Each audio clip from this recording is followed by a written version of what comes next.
Hello aspirant. तो कैसे हैं आप सब? आई होप सभी अच्छे होंगे। तो जैसे कि आपको पता होगा कि मैं यहाँ पे केमिकल बॉन्डिंग के क्वेश्चन सॉल्व करा रही हूँ, जिसमें से मैंने 17 क्वेश्चन सॉल्व करा दिया है। इसके बाद के क्वेश्चन हम यहाँ इस वीडियो में देखने वाले हैं। ओके, तो देखो यहाँ पे ये सारे क्वेश्चन मैंने सॉल्व करा दिए, जैसे कि आप लोग देख सकते हो। अब हम स्टार्ट करेंगे 18 क्वेश्चन से। तो यहाँ पे 18 क्वेश्चन पूछ रहे हैं molecular shape of SF4 CF4 and xenon tetrafluoride. ठीक है, इनका आपको क्या बताना है? शेप बताना है। तो ऑप्शन में देखो क्या गिवन है, the same with 201 loan pair of electron. मतलब कि इनका जो शेप होगा या तो सेम आ सकता है या तो डिफरेंट आ सकता है। ठीक है, यही चेक करना है और इसमें आपको चेक करना है लोन पेयर ऑफ इलेक्ट्रॉन। तो आपको ईजिली यहाँ पे पता चल जाएगा इनका आंसर। ठीक है, तो सबसे पहले अगर हम बात करें SF4 की तो कैसे निकालेंगे? यहाँ पे लिखेंगे हाफ हाफ सेंट्रल एटम में जितने वैलेंस इलेक्ट्रॉन होते हैं उसको लिखेंगे और उसके साथ मोनोवैलेंट एटम जितने लगे होंगे उसको हम लोग कर देंगे प्लस। ठीक है, प्लस करेंगे क्या होगा? 10 का हाफ आएगा और 10 का हाफ क्या होता है? 5। तो 5 यहाँ पे अगर इसकी ज्योमेट्री देखी जाए तो क्या होगा? TVP। और शेप देखा जाए तो यहाँ पे होगा शीशॉ शेप। क्यों? क्योंकि देखो यहाँ पे क्या है, 5 आ रहे हैं, 5 है यहाँ पे। तो यहाँ पे क्या हो रहा है कि 4 यहाँ पे बॉन्ड पेयर प्रेजेंट है, और यहाँ पे क्या है? 1 loan pair of electron present है। ठीक है, तो यहाँ पे क्या है? 1 लोन पेयर ऑफ इलेक्ट्रॉन कहाँ कहाँ पे गिवन है? यहाँ पे और यहाँ पे 1 loan pair of electron given है। तो ऑप्शन ए वाला और यहाँ पे सी वाला कट हो जाएगा। ठीक है, यहाँ पे हम लिख लेते हैं 1 लोन पेयर। ठीक है, नेक्स्ट हम देखेंगे इसका CF4 का। ठीक है, सेम ऐसे ही आपको निकालना है। देखो यहाँ पे लिखो सॉरी CF4 है ना, CF4। ठीक है, तो इसका भी हम लोग सेम एज इट इज़ वैसे ही निकालेंगे। हाफ करेंगे, सेंट्रल एटम में जितना वैलेंस इलेक्ट्रॉन प्रेजेंट होगा उसको प्लस करेंगे। प्लस किसके साथ करेंगे? जितने मोनोवैलेंट एटम प्रेजेंट होंगे। ठीक है, तो यहाँ पे क्या आएगा? 8/2, मतलब कि हाफ ऑफ 8। तो क्या होगा हाफ ऑफ 8 का? SP3। 4 आ रहा है, 4 जब स्टेरिक नंबर 4 आएगा तो इसका जो हाइब्रिडाइजेशन होगा SP3, और इसका जो शेप होगा यानी ज्योमेट्री होगी वो क्या होगी? टेट्रा हेड्रल ज्योमेट्री होगी। ठीक है, तो यहाँ पे क्या दिख रहा है कि 4 आएगा स्टेरिक नंबर, और यहाँ पे दिख रहा है कि 4 बॉन्डिंग यहाँ पे प्रेजेंट है। ठीक है, 4 बॉन्डिंग यहाँ पे बॉन्ड पेयर प्रेजेंट है, और यहाँ पे एक भी लोन पेयर ऑफ इलेक्ट्रॉन नहीं है, यानी 0 लोन पेयर ऑफ इलेक्ट्रॉन। तो कहाँ पे प्रेजेंट है? देखो यहाँ पे 1 गिवन है, यहाँ पे 0 गिवन है, तो ऑप्शन आपका बी वाला भी कट हो गया और यहाँ पे आ गया डी वाला आपका करेक्ट आंसर। ठीक है, और सबकी जो ज्योमेट्री है वो क्या है? अलग अलग है। इसकी क्या थी? इसकी यहाँ पे थी ट्राइगोनल बाइपिरामिडल, और इसकी जो ज्योमेट्री थी यहाँ पे टेट्राहेड्रल थी। ठीक है, टेट्राहेड्रल शेप भी है और ज्योमेट्री भी है, और इसका जो शेप था वो सी सॉ शेप होगा और जो ज्योमेट्री होगी वो टेट्राहेड्रल होगी। ठीक है, तो ऑप्शन आपका क्या हो जाएगा? डी वाला करेक्ट ऑप्शन हो जाएगा। ठीक है, देख लो यहाँ पे क्या लिखा है? डिफरेंट विथ 1 0 और 2 loan pair of electron respectively. ठीक है, जेनॉन टेट्राफ्लोराइड का भी देख लेते हैं। देखो यहाँ पे क्या करना है? Half number of valence electron in central atom. तो 8 वैलेंस इलेक्ट्रॉन होता है, उसके साथ 4 मोनोवैलेंट एटम लगे हैं तो प्लस कर देंगे। यहाँ पे हो जाएगा 12। 12 का हाफ क्या होगा? 6। ठीक है, तो इसका जो शेप होगा ऑक्टा, यानी ज्योमेट्री जो होगी ऑक्टाहेड्रल होगी, और जो शेप होगा वो स्क्वायर प्लेनर होगा। शेप क्या होगा? Square planar. और यहाँ पे क्या है? 4 बॉन्ड पेयर है। देखो 4 बॉन्डिंग हुई है और यहाँ पे 2 लोन पेयर प्रेजेंट होगा, तो यहाँ पे 2 गिवन है। ठीक है, आंसर आपका डी वाला करेक्ट ऑप्शन हो जाएगा। नेक्स्ट क्वेश्चन देखते हैं यहाँ पे क्या गिवन है। देखो नेक्स्ट क्वेश्चन में पूछ रहा है the correct order of hybridization of central atom in the following species. ठीक है, ये सारे आपको यहाँ पे मॉलिक्यूल गिवन है और इनका आपको क्या बताना है? हाइब्रिडाइजेशन यहाँ पे बताना है। ठीक है, सबसे पहले अगर हम NH3 की बात करें तो जैसे हम पहले निकाले थे स्टेरिक नंबर के थ्रू, यहाँ पे भी वैसे ही निकालेंगे। ठीक है, क्या करना है आपको? हाफ करना है और सेंट्रल एटम में जितने वैलेंस इलेक्ट्रॉन प्रेजेंट होंगे उसको प्लस करना है। ठीक है, 5 होते हैं नाइट्रोजन में वैलेंस इलेक्ट्रॉन, और इसके साथ 3 मोनोवैलेंट एटम लगे हुए हैं। ठीक है, तो टोटल कितना होगा? हाफ 8 का हाफ होगा, तो 8 का हाफ क्या होगा? यहाँ पे 4, और जब भी स्टेरिक नंबर 4 आएगा तो इसका स्ट्रक्चर क्या होता है? टेट्राहेड्रल, और इसका जो हाइब्रिडाइजेशन होता है वो होता है sp3। ठीक है, यहाँ पे क्या होगा? sp3। तो यहाँ पे क्या गिवन है? sp3 dsp 3 और यहाँ पे DsP2 तो आंसर आपका बी वाला करेक्ट ऑप्शन हो जाएगा। ओके, देखो यहाँ पे नेक्स्ट क्वेश्चन पूछ रहे हैं among the following unpaired electron is present in, मतलब कि ये जो सारे स्पीसीज दिए गए हैं, ये सारे जो मॉलिक्यूल्स गिवन है, इसमें आपको बताना है कि किस में अनपेयर्ड इलेक्ट्रॉन प्रेजेंट होगा। ठीक है, तो सबसे पहले अगर हम KO2 की बात करें, यहाँ पे अगर हम KO2 यानी पोटेशियम सुपर ऑक्साइड की बात करें, तो यहाँ पे क्या होता है, पोटेशियम का 1 वैलेंस इलेक्ट्रॉन होता है और O2 यानी एक ऑक्सीजन में कितने वैलेंस इलेक्ट्रॉन होते हैं, 6 होते हैं। ठीक है, तो टोटल यहाँ पे 2 हैं, तो 2 से हम क्या कर देंगे, 6 को मल्टीप्लाई कर देंगे, तो कितना हो जाएगा, यहाँ पे टोटल 13 इलेक्ट्रॉन प्रेजेंट है। ठीक है, तो सबसे अच्छा यहाँ पे ट्रिक होता है कि अगर कोई अनपेयर्ड इलेक्ट्रॉन आपको पता करना है, तो सबसे पहले आपको क्या करना है, उसके वैलेंस इलेक्ट्रॉन को काउंट करना है। ठीक है, और जब वैलेंस इलेक्ट्रॉन काउंट कर लेना, तो जब भी अगर ऑड नंबर आता है, जब भी वहाँ पे ऑड नंबर आएगा, तो मतलब वहाँ पे अनपेयर्ड इलेक्ट्रॉन प्रेजेंट होगा। अगर इवन नंबर आता है, तो वहाँ पे अनपेयर्ड इलेक्ट्रॉन नहीं प्रेजेंट होगा। ठीक है, और अगर ऑड नंबर आता है, तो वहाँ पे अनपेयर्ड इलेक्ट्रॉन प्रेजेंट होगा। तो यहाँ पे क्या गिवन है, यहाँ पे आ रहा है ऑड नंबर, तो यानी यहाँ पे यानी पोटेशियम सुपर ऑक्साइड में अनपेयर्ड इलेक्ट्रॉन प्रेजेंट होगा। ठीक है, तो कहाँ कहाँ पे गिवन है, देखो फर्स्ट वाले ऑप्शन में नहीं गिवन है, तो ये वाला ऑप्शन हम कट कर देंगे। नेक्स्ट में गिवन है और नेक्स्ट में भी सी वाले में भी गिवन है। ठीक है, और इसमें भी नहीं गिवन है, तो ये वाले ऑप्शन को हम कट कर देते हैं। ठीक है, तो बाकी की हम देख लेते हैं। देखो बी वाले में क्या है, AlO2 माइनस, और इसमें क्या है, बस ओनली लिखा है, तो हम इसी दोनों ऑप्शन को चेक करेंगे। बाकी के जो यहाँ पे प्रेजेंट है, इसको हमको चेक करने की ज़रूरत नहीं है, क्योंकि वो ऑलरेडी यहाँ पे कट हो चुके हैं। ठीक है, तो देखो KO2 के साथ क्या गिवन है, AlO2 माइनस। ठीक है, तो देखो एल्यूमिनियम में कितने वैलेंस इलेक्ट्रॉन होते हैं, 3 होते हैं, और यहाँ पे 2 ऑक्सीजन गिवन है, तो क्या हो जाएगा, 12 हो जाएगा। ठीक है, प्लस 12, और एक नेगेटिव चार्ज है, तो उसको भी हम लोग क्या कर देंगे, प्लस कर देंगे, तो कितना आ जाएगा, यहाँ पे आ रहा है 16। तो ये कैसा नंबर है, इवन नंबर है, और मैंने बताया कि जो इवन नंबर होता है, उसमें अनपेयर्ड जो इलेक्ट्रॉन होते हैं वो प्रेजेंट नहीं होते हैं। ठीक है, तो ऑप्शन आपका बी वाला इनकरेक्ट होगा और सी वाला आपका करेक्ट ऑप्शन हो जाएगा। ठीक है, नेक्स्ट क्वेश्चन देखते हैं यहाँ पे क्या गिवन है।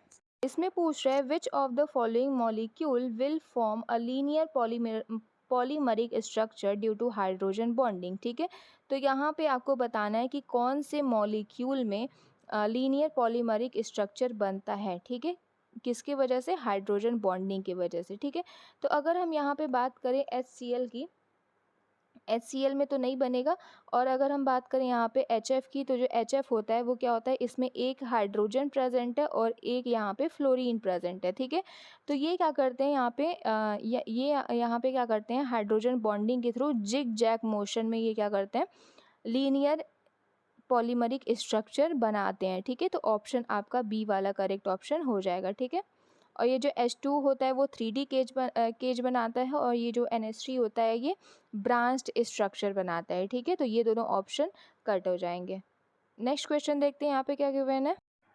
देखो यहाँ पे नेक्स्ट क्वेश्चन पूछ रहा है which of the following 2 are isostructural, मतलब कि इनमें से आपको बताना है कि किन मॉलिक्यूल्स का जो स्ट्रक्चर है वो सेम है। तो सबसे पहले ऑप्शन की बात करें, तो यहाँ पे दिया है जेनॉन डाईफ्लोराइड। ठीक है, तो कैसे निकालेंगे, स्टेरिक नंबर के थ्रू निकालेंगे। तो क्या करेंगे, यहाँ पे half number of valence electron in central atom. ठीक है, तो यहाँ पे होता है 8, और उसके साथ कितने मोनोवैलेंट एटम लगे हुए हैं, तो 2 यहाँ पे मोनोवैलेंट एटम प्रेजेंट है, तो यहाँ पे क्या होगा, 10 का हाफ, और 10 का हाफ होता है यहाँ पे 5, और जब भी 5 स्टेरिक नंबर आता है, तो वहाँ पे क्या होता है, ट्राइगोनल बाई पिरामिडल ज्योमेट्री होती है, और जो शेप होगा वो लीनियर होगा। कैसे लीनियर होगा, देखो 5 यहाँ पे स्टेरिक नंबर आ रहा है, तो 2 यहाँ पे बॉन्ड बनाए हैं, 2 यहाँ पे क्या बनाए हैं, बॉन्ड बनाए हैं, और 3 यहाँ पे क्या प्रेजेंट है, लोन पेयर ऑफ इलेक्ट्रॉन। ठीक है, तो कैसे अरेंज्ड होंगे, देखो अगर यहाँ पे जेनॉन है, जो 3 लोन पेयर ऑफ इलेक्ट्रॉन है प्लेनर में प्रेजेंट होंगे, और जो 2 फ्लोरीन प्रेजेंट है वो एक्सियल पोजीशन पे प्रेजेंट होंगे। ठीक है, तो कैसा स्ट्रक्चर ये बन रहा है, यहाँ पे जो स्ट्रक्चर बन रहा है लीनियर स्ट्रक्चर बन रहा है। ठीक है, समझ आ गया, यहाँ पे कैसा स्ट्रक्चर बन रहा है, लीनियर, इनका जो शेप होगा वो लीनियर होगा। ठीक है, तो XeF2 का यानी जेनॉन डाईफ्लोराइड का क्या है, यहाँ पे लीनियर स्ट्रक्चर प्रेजेंट है। यहाँ पे बात कर लेते हैं IF2 का, माइनस, तो सेम एज इट इज़ यहाँ पे जैसे लिखा हुआ है वैसे ही निकालना है आपको। हाफ करना है number of valence electron in central atom, तो यहाँ पे होता है 9 प्लस मोनोवैलेंट एटम और प्लस करेंगे इस नेगेटिव चार्ज को, तो यहाँ पे क्या आएगा 12 का हाफ, ठीक है। और 12 का हाफ क्या होगा 6 होगा, तो 6 है तो 6 क्या बना रहे हैं, 6 में से 2 बॉन्ड बना रहे हैं और जो बाकी के 4 बच रहे हैं वो कहाँ जाएंगे, लोन पेयर बनाएंगे, ठीक है। लोन पेयर ऑफ इलेक्ट्रॉन यहाँ पे होगा, तो कैसा स्ट्रक्चर होगा यहाँ पे लीनियर में प्रेजेंट होंगे फ्लोरीन। अगर हम इसका स्ट्रक्चर देखते हैं तो यहाँ पे 4 लोन पेयर ऑफ इलेक्ट्रॉन है, तो 4 यहाँ पे स्क्वायर प्लेनर में अरेंज्ड होंगे और जो 2 फ्लोरीन है वो एक्सियल पोजीशन पे प्रेजेंट होंगे, ठीक है। तो कैसा स्ट्रक्चर बन रहा है ये, लीनियर, तो इन दोनों का जो शेप है वो क्या है, सेम है, तो आंसर आपका ए वाला करेक्ट आंसर हो जाएगा, ठीक है। नेक्स्ट क्वेश्चन ने पूछ रहा है, in which of the following species is underline carbon has sp3 hybridisation, ठीक है। इसमें से बताना है कि जो यहाँ पे अंडरलाइन कार्बन है किसका जो हाइब्रिडाइजेशन होगा वो sp3 होगा, ठीक है। तो यहाँ पे अगर हम इसकी बात करें, फर्स्ट वाले ऑप्शन की बात करें, तो यहाँ पे दिख रहा है C डबल बॉन्ड O और यहाँ पे क्या है OH है और इसके साथ एक बॉन्ड बना है, ठीक है। तो ये जो डबल बॉन्ड है इसमें एक सिग्मा होता है एक पाई होता है, तो सिग्मा वाले को हम लोग क्या करते हैं, काउंट करते हैं, तो कितने हैं 1 2 3, तो जब 3 होगा तो इसका जो हाइब्रिडाइजेशन होगा वो होगा sp2, ठीक है। तो ये वाला ऑप्शन कट हो जाएगा। नेक्स्ट देखते हैं यहाँ पे क्या गिवन है, यहाँ पे गिवन है CH, यहाँ पे 2 लगे हुए हैं और इसके साथ लगा है OH और इसके साथ एक बॉन्ड बना है, तो टोटल यहाँ पे 4 सिग्मा बॉन्ड है और जब 4 सिग्मा बॉन्ड होगा तो हाइब्रिडाइजेशन होगा sp3, ठीक है। तो ऑप्शन आपका बी वाला करेक्ट ऑप्शन हो जाएगा। ओके, नेक्स्ट क्वेश्चन देखते हैं यहाँ पे क्या गिवन है। देखो इसमें पूछ रहा है in which of the following the bond angle is maximum, तो बॉन्ड एंगल देखने के लिए आपको देखना होगा कि किसमें p कैरेक्टर ज़्यादा होगा, जितना ज़्यादा p कैरेक्टर होगा उतना ही ज़्यादा बॉन्ड एंगल होगा, ठीक है। तो सबसे पहले अगर हम NH3 की बात करें, NH3 की बात करें तो इसका जो हाइब्रिडाइजेशन होता है sp3, ठीक है, sp3, और जनरली sp3 हाइब्रिडाइजेशन वाले जो कार्बन होते हैं वो क्या बनाते हैं, टेट्राहेड्रल स्ट्रक्चर। लेकिन यहाँ पे क्या होता है कि जो नाइट्रोजन होता है उनके पास प्रेजेंट होता है लोन पेयर ऑफ इलेक्ट्रॉन, ठीक है। यहाँ पे प्रेजेंट होता है लोन पेयर ऑफ इलेक्ट्रॉन और इस लोन पेयर ऑफ इलेक्ट्रॉन की वजह से इन बॉन्ड पेयर और लोन पेयर में रिपल्शन होता है और रिपल्शन की वजह से जो बॉन्ड एंगल होता है वो डिक्रीज हो जाता है, ठीक है। तो यहाँ पे sp3 जब हाइब्रिडाइजेशन होगा तो बॉन्ड एंगल इतना होना चाहिए, बट यहाँ पे इतना नहीं हो कि इससे कम हो जाता है, ठीक है। तो इसमें कम होगा तो ये वाला ऑप्शन कट हो जाएगा, ठीक है। तो देखो नेक्स्ट में दिया है NH4 प्लस चार्ज है, यानी यहाँ पे क्या होगा, ये भी जो हाइब्रिडाइजेशन होगा sp3 होगा और sp3 हाइब्रिडाइजेशन का स्ट्रक्चर टेट्राहेड्रल होता है और टेट्राहेड्रल में मैक्सिमम बॉन्ड एंगल प्रेजेंट होता है, ठीक है। और यहाँ पे कोई भी loan pair of electron present नहीं है जिसकी वजह से बॉन्ड एंगल डिक्रीज होगा, तो इसलिए आपका ये जो बी वाला ऑप्शन है इसका मैक्सिमम बॉन्ड एंगल प्रेजेंट होगा, ठीक है। नेक्स्ट क्वेश्चन देखते हैं यहाँ पे क्या गिवन है। देखो यहाँ पे पूछ रहा है which one of the following statement is not correct for sigma and pi bond formed between 2 carbon atom, मतलब कि इसमें से कौन सा इनकरेक्ट ऑप्शन है वो आपको चूज करना है अकॉर्डिंग टू दिस ऑप्शन, ठीक है। तो देखो इस ऑप्शन में क्या गिवन है, सबसे पहला गिवन है sigma bond is stronger than pi bond, तो ये बात क्या है, करेक्ट स्टेटमेंट है। जो सिग्मा बॉन्ड होता है वो बहुत ज़्यादा स्टेबल होता है कंपेयर टू पाई बॉन्ड, ठीक है। तो ये वाला आंसर क्या है, करेक्ट है, आंसर नहीं, मतलब कि ये जो स्टेटमेंट है करेक्ट है और यहाँ पे पूछा है नॉट करेक्ट, ठीक है। तो ये वाला ऑप्शन नहीं होगा। बी वाले में क्या पूछा है, bond energy of sigma bond and pi bond are of, इसमें गिवन है सिग्मा बॉन्ड और पाई बॉन्ड की एनर्जी गिवन है, ठीक है। यहाँ पे क्या गिवन है, एनर्जी सिग्मा बॉन्ड का गिवन है 464 किलो जूल पर मोल, ठीक है, पर मोल। पाई बॉन्ड का गिवन है 347 किलो जूल पर मोल। ठीक है, तो पहले वाले ऑप्शन में बोल रहा है कि सिग्मा बॉन्ड जो होता है वो स्टेबल होता है कंपेयर टू पाई बॉन्ड। तो ये वाला जो ऑप्शन है, यानी ये वाला जो स्टेटमेंट है वो करेक्ट स्टेटमेंट है। तो इसके अकॉर्डिंग जो वैल्यू यहाँ पे गिवन है वो इनकरेक्ट है, उल्टा गिवन है। कि जैसे कि हमने ए में देखा कि सिग्मा बॉन्ड हमेशा पाई बॉन्ड से स्ट्रांग होता है, तो अगर बॉन्ड स्ट्रांग है तो बॉन्ड एनर्जी भी ज़्यादा होगी। तो इस स्टेटमेंट में सिग्मा बॉन्ड का 264 किलो जूल पर मोल दिया है और पाई बॉन्ड का 347 किलो जूल पर मोल दिया है, जो कि उल्टा यहाँ पे इसका ये वाला होगा और पाई बॉन्ड का ये होगा। जितना ज़्यादा बॉन्ड स्ट्रांग होगा उसकी वैल्यू उतनी ही ज़्यादा होगी, यानी बॉन्ड एनर्जी ज़्यादा होगी। तो ये वाला जो स्टेटमेंट है इनकरेक्ट है, तो ऑप्शन आपका बी वाला करेक्ट ऑप्शन हो जाएगा। ठीक है, नेक्स्ट क्वेश्चन देखते हैं यहाँ पे क्या गिवन है।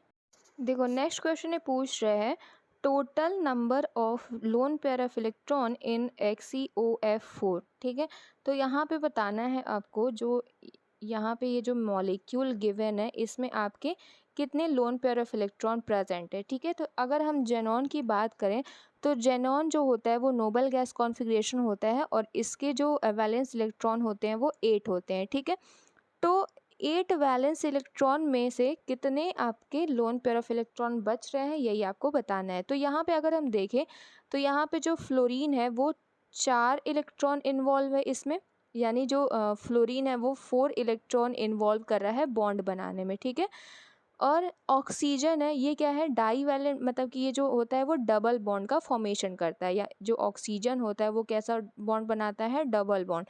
और जो डबल बॉन्ड बनता है उसमें 2 इलेक्ट्रॉन की ज़रूरत होती है। ठीक है, तो यहाँ पे कर देंगे 4 + 2, तो यहाँ पे हो गया 6। ठीक है, तो 6 जो इलेक्ट्रॉन है वो यूज़ हो रहे हैं बॉन्ड बनाने में। ठीक है, बॉन्ड बनाने में यूज़ हो रहे हैं। तो 8 में से हम माइनस कर देंगे 6 इलेक्ट्रॉन को, तो यहाँ पे बच रहा है 2 इलेक्ट्रॉन। और जो 2 इलेक्ट्रॉन होते हैं वो पेयरिंग कर लेते हैं और पेयर करने के बाद यहाँ पे बनता है 1 लोन पेयर ऑफ इलेक्ट्रॉन। ठीक है, तो यहाँ पे जो जेनॉन है उसके पास कितने लोन पेयर ऑफ इलेक्ट्रॉन है, यहाँ पे 1 loan pair of electron present है। तो आंसर आपका बी वाला करेक्ट ऑप्शन हो जाएगा। ठीक है, नेक्स्ट क्वेश्चन देखते हैं यहाँ पे क्या गिवन है। देखो इसमें पूछ रहा है the state of hybridization of boron and oxygen atom in the boric acid. ठीक है, तो इसमें आपको जो बोरिक एसिड है उसमें जो बोरॉन और ऑक्सीजन प्रेजेंट है। ठीक है, यहाँ पे बोरॉन पूछा है और ऑक्सीजन जो एटम प्रेजेंट है बोरिक एसिड में उसका हाइब्रिडाइजेशन क्या होगा। ठीक है, तो इसका जो फॉर्मूला होता है वो होता है BOH3। ठीक है, BOH3 ये होता है बोरिक एसिड। तो अगर हम बोरॉन की बात करें तो बोरॉन क्या बनाया है, यहाँ पे 3 बॉन्ड का फॉर्मेशन किया है, किसके साथ, ऑक्सीजन के साथ। ठीक है, तो यहाँ पे 3 सिग्मा बॉन्ड है, यहाँ पे क्या है, 3 सिग्मा बॉन्ड है। तो 3 सिग्मा बॉन्ड जहाँ पे भी प्रेजेंट होते हैं उसका जो हाइब्रिडाइजेशन होता है वो होता है sp2। तो बोरॉन का हाइब्रिडाइजेशन यहाँ पे क्या होगा, sp2। तो कहाँ कहाँ पे गिवन है, ए और बी वाले ऑप्शन में गिवन है। ठीक है, तो ये वाला ऑप्शन यहाँ पे कट हो जाएगा। नेक्स्ट पूछ रहा है जो ऑक्सीजन एटम है उसका कितना हाइब्रिडाइजेशन होगा। ठीक है, तो यहाँ पे अगर हम एक ऑक्सीजन की बात करें तो वो अपने एक हाइड्रोजन के साथ बॉन्ड बनाया है। ठीक है, यहाँ पे एक हाइड्रोजन के साथ बॉन्ड बनाया है और इसके पास प्रेजेंट होता है 2 लोन पेयर ऑफ इलेक्ट्रॉन। तो टोटल यहाँ पे क्या होगा, 2 बॉन्ड पेयर है, 2 बॉन्ड पेयर है और 2 loan pair of electron present है। तो स्टेरिक नंबर आएगा 4 और जहाँ पे भी 4 स्टेरिक नंबर आता है उसका जो हाइब्रिडाइजेशन होता है वो होता है sp3। तो जो ऑक्सीजन यहाँ पे प्रेजेंट है उसका जो हाइब्रिडाइजेशन है यहाँ पे sp3 है। ठीक है, तो बी वाले ऑप्शन में गिवन है sp3, तो आंसर आपका बी वाला करेक्ट हो जाएगा।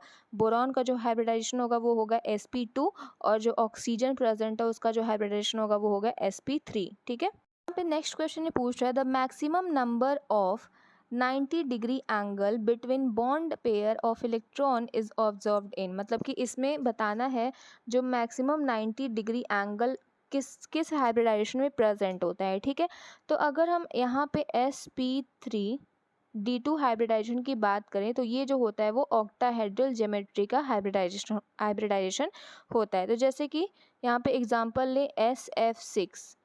तो इसमें क्या होता है, अगर मान लो यहाँ पे कोई मेटल प्रेजेंट है तो 4 क्या होते हैं, स्क्वायर प्लेनर में इनका बॉन्ड होता है, और जो 2 होते हैं बॉन्ड वो एक्सियल में प्रेजेंट होते हैं। ठीक है, तो यहाँ पे अगर हम देखें, देखो यहाँ पे अगर हम देखें तो मैक्सिमम 90 एंगल पूछा है। तो एक जो होगा, जो ये जो स्क्वायर प्लेनर में प्रेजेंट होते हैं, इनके बीच का जो एंगल होता है वो क्या होता है, 90 होता है। ठीक है, 90 यहाँ पे प्रेजेंट होता है। तो टोटल यहाँ पे कितने हो रहे हैं, टोटल यहाँ पे स्क्वायर प्लेनर में 490 एंगल प्रेजेंट है। ठीक है, फिर इसके बाद देखना है आपको, फिर इसके बाद देखना है इस एक्सियल पे जो बॉन्ड प्रेजेंट है इसका एंगल इस स्क्वायर प्लेनर के साथ कितना है। ठीक है, तो अगर हम देखें तो इसका जो एंगल होता है वो भी होता है 90 डिग्री। तो इस एक्सियल वाले बॉन्ड के साथ इन चारों स्क्वायर प्लेनर में जो बॉन्ड प्रेजेंट है, हर एक स्क्वायर प्लेनर के साथ कितना होगा, 90 होगा। ठीक है, इसके साथ भी 90 होगा, इसके साथ भी क्या होगा, 90 होगा। ठीक है, तो टोटल यहाँ पे हो गया 4। फिर हम देखेंगे इस वाले बॉन्ड के थ्रू, तो इस वाले बॉन्ड के थ्रू देखें तो इसके यहाँ पे 90 होगा, यहाँ पे 90 होगा, और इसके साथ भी 19 होगा, और इसके साथ भी 19 होगा। तो यहाँ पे हो गए 4। तो टोटल यहाँ पे कितने हो रहे हैं, 12 90 डिग्री के एंगल प्रेजेंट हो। तो मैक्सिमम जो 90 डिग्री का एंगल प्रेजेंट होता है वो ऑक्टाहेड्रल हाइब्रिडाइजेशन में प्रेजेंट होता है। ठीक है, तो ऑप्शन आपका डी वाला करेक्ट हो जाएगा। और बाकी अगर हम DsP2 की बात करें तो यहाँ पे 490 डिग्री एंगल प्रेजेंट होता है। sp3d की बात करें तो यहाँ पे 690 डिग्री एंगल प्रेजेंट होता है। ओके, देखो यहाँ पे नेक्स्ट क्वेश्चन में पूछ रहे हैं water is dipolar when whereas BF2 is not, और ऐसा क्यों होता है। ठीक है, तो सबसे पहले अगर आपको डाइपोल मोमेंट चेक करना है तो सबसे पहले आपको देखना होगा कि अगर जो ज्योमेट्री है वो सिमेट्रिकल होगी और वहाँ पे loan pair of electron present नहीं होंगे तो वहाँ पे जो डाइपोल मोमेंट होगा वो 0 होगा। ठीक है, तो अगर हम H2O की बात करें, H2O की बात करें तो यहाँ पे होता है 2 लोन पेयर ऑफ इलेक्ट्रॉन, और इनका जो शेप होता है वो होता है बेंट या बोल सकते हैं एंगुलर। और ऐसा क्यों हो रहा है, क्योंकि जो ऑक्सीजन है ये 2 बॉन्ड बना रहा है हाइड्रोजन के साथ, और यहाँ पे 2 loan pair of electron present है, जिसकी वजह से इनका क्या होता है, रिपल्शन होता है, और इनके बॉन्ड क्या हो जाते हैं, शिफ्ट हो जाते हैं। ठीक है, तो इसका जो शेप होता है वो एंगुलर होता है, क्योंकि इनके पास क्या होता है, डाइपोल मोमेंट, और साथ में इनके पास lone pair of electron present होता है। तो यहाँ पे दिखा है कि H2O is linear, H2O is angular. ठीक है, तो ये वाला ऑप्शन कट हो जाएगा। और इसके बाद बोल रहा है जो BF2 है उसके पास डाइपोल जो मोमेंट है वो 0 है, ऐसा क्यों। ठीक है, तो अगर हम बेरिलियम की बात करें तो इसके पास लोन पेयर जो इलेक्ट्रॉन होता है वो अब्सेंट होता है, तो इसलिए जो BF2 होता है वो लीनियर स्ट्रक्चर बनाता है।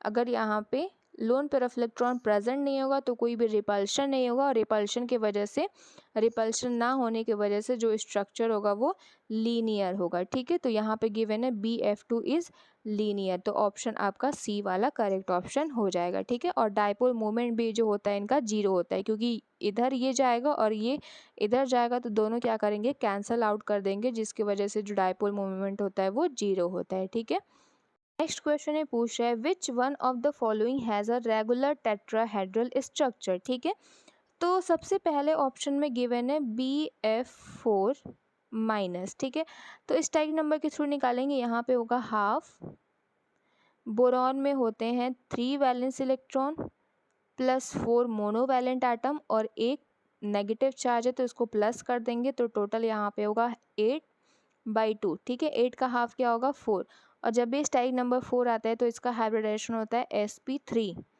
ठीक है, और जब sp3 होगा तो यहाँ पे होगा स्ट्रक्चर टेट्राहेड्रल, तो ऑप्शन आपका ए वाला करेक्ट हो जाएगा। ठीक है, बाकी हम ऑप्शन देख लेते हैं, यहाँ पे क्या गिवन है देखो।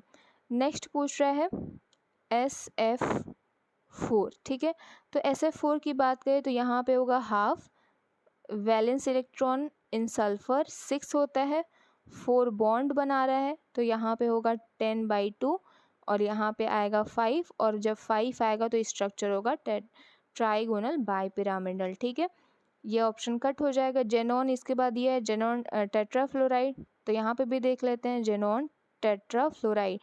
ठीक है, तो यहाँ पे होगा half valence electron plus monovalent atom, यहाँ पे होगा 12/2, यहाँ पे होगा 6 और स्ट्रक्चर आएगा ऑक्टाहेड्रल। और यहाँ पे जो इसका स्ट्रक्चर होता है वो स्क्वायर प्लेनर होता है। ठीक है, और यहाँ पे पूछा था टेट्राहेड्रल, तो ऑप्शन आपका ए वाला, यहाँ पे ए वाला करेक्ट ऑप्शन हो जाएगा। ठीक है, तो बाकी के जो क्वेश्चन है हम नेक्स्ट वीडियो में सॉल्व करेंगे। तो यहाँ पे अगर आपको किसी भी क्वेश्चन में डाउट होगा तो कमेंट सेक्शन में बताना। मिलते हैं नेक्स्ट वीडियो में। वीडियो को लाइक करना, चैनल को सब्सक्राइब करके जरूर जाना। Okay, bye.